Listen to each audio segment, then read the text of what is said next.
Titre, murmure dans les murs de la maison Usher. La poussière dansait dans l'air comme des spectres, illuminés par les pâles rayons de soleil qui filtraient à travers les fenêtres murées. La maison Usher, disait-on, était un monument au silence et à l'oubli, une cicatrice dans le paysage que personne n'osait toucher.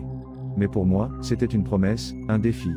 En tant qu'historien spécialisé dans l'occulte, les légendes qui entouraient le manoir étaient un chant de sirène auquel je ne pouvais résister. Je suis arrivé au crépuscule, avec pour seule compagnie ma lanterne et un sac à dos rempli d'outils de recherche. La porte principale, rongée et ne tenant plus qu'à un gond, céda avec un gémissement lugubre, m'invitant à pénétrer dans les entrailles de l'obscurité. L'odeur de moisi et de mort me frappa comme une gifle, un présage de ce qui m'attendait. Le vestibule était un labyrinthe d'ombres dansantes. Les meubles, recouverts de draps blancs, ressemblaient à des fantômes attendant d'être réveillés. Un escalier en acajou, ébréché et grinçant, montait vers l'obscurité du deuxième étage. C'est alors que je l'entendis, une voix, douce comme le froissement de la soie, qui semblait émaner des murs mêmes. Découvrez nos secrets.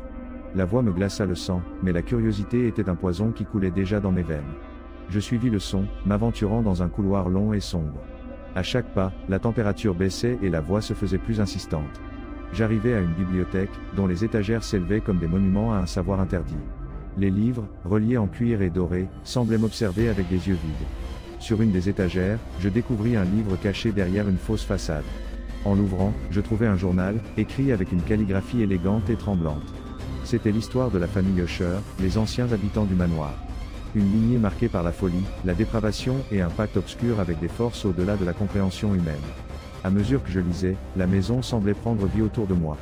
Les ombres s'allongeaient et se tordaient, murmurant des noms oubliés. La voix s'intensifia, résonnant dans ma tête comme un écho du désespoir. Le journal révélait l'existence de passages secrets et de pièces cachées, construits pour abriter les horreurs que la famille Usher désirait cacher au monde. Suivant les indications du journal, je trouvai une porte cachée derrière une tapisserie. En l'ouvrant, je me retrouvai dans un passage étroit et claustrophobe. L'air était dense et chargé d'une énergie oppressive. Avançant à tâtons, j'arrivai à une pièce cachée, illuminée par une unique bougie qui brûlait sur un autel de pierre. Sur l'autel, gisait un objet grotesque, un cœur humain, conservé dans du formol. La voix, maintenant un cri strident, remplit la pièce. Nous t'appartenons maintenant. Soudain, la pièce se remplit de figures spectrales, les âmes tourmentées de la famille Usher. Leurs visages, déformés par la souffrance et la folie, m'observaient avec avidité. Ils tendirent leurs mains vers moi, essayant de m'attraper dans leur cauchemar éternel.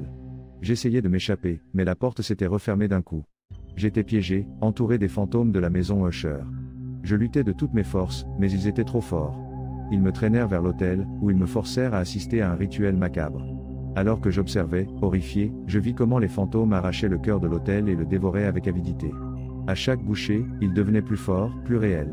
Et moi, je sentais ma propre vie s'évanouir, absorbée par leur obscurité. Quand tout fut terminé, je n'étais plus moi. J'étais devenu l'un d'eux, un spectre piégé dans les murs de la maison Usher, condamné à répéter le cauchemar une fois après l'autre.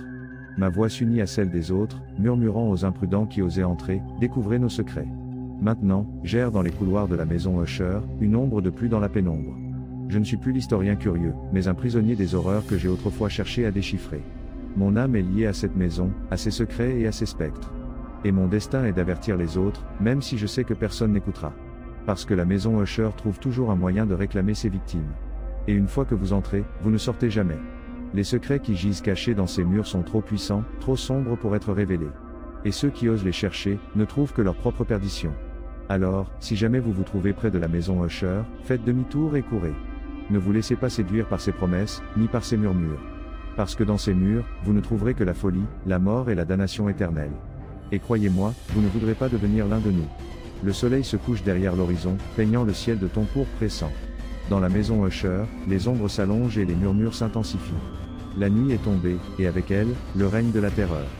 Et moi, comme un fantôme dans l'obscurité, je continue d'attendre, prêt à attraper la prochaine victime dans la toile d'araignée de la maison Usher. Parce que les secrets doivent être gardés, et la maison doit être nourrie. Et ainsi, le cycle continue, pour toute l'éternité.